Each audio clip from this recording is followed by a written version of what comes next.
We just tried this hot chocolate and it's kind of disgusting, but we can't figure out why. It's made with cane sugar, but it also contains a lot of corn syrup and coconut oil before the actual chocolate, so that's probably what it is. It's not good. So I got some new postcards. I went a little bit more subtle in the signature there.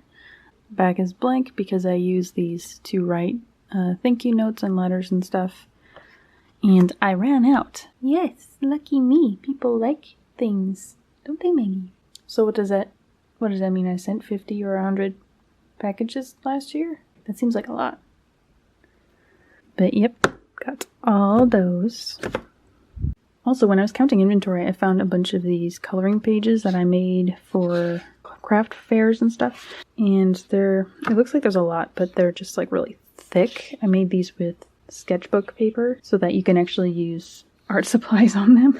I wondered if it was a good idea to stick them together with my tag on them and put them in the local library so people can take them home and give to their kids or something.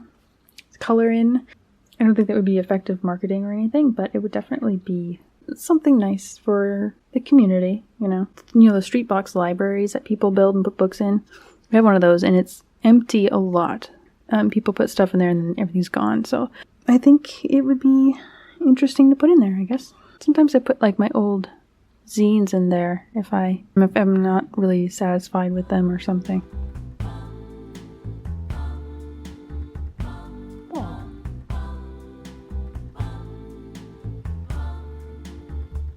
Who is he?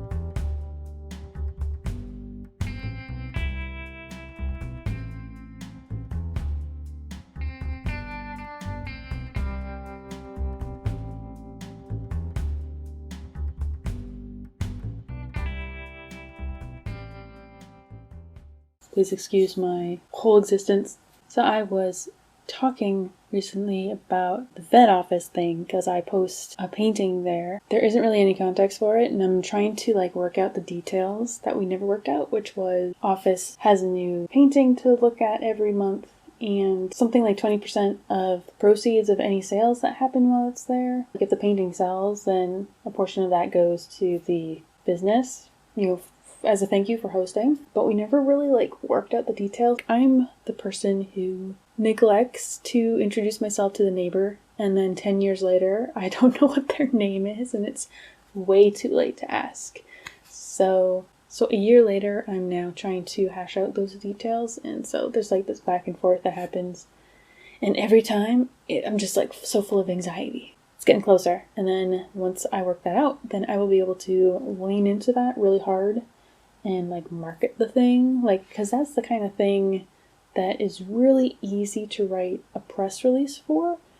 I've been sleeping on that through 2020, and I want to rectify that because I spend way too much time working on my art and not enough time working on opportunities, marketing, meeting people, things like that. One thing that I'm going to do is another flip through. Something that's really been bothering me recently is that I don't know what to do with this. And our bookshelf is full of sci-fi novels, and as much fun as it is to have piles of sketchbooks, I don't like worrying about what happens if something bad happens to me. Should I be accumulating things? Do I want to have hundreds of sketchbooks around the house all the time? Every time I try to digitize something, I store it on a disk, and then that disk gets scratched up and is unusable really fast. It degrades, programs change.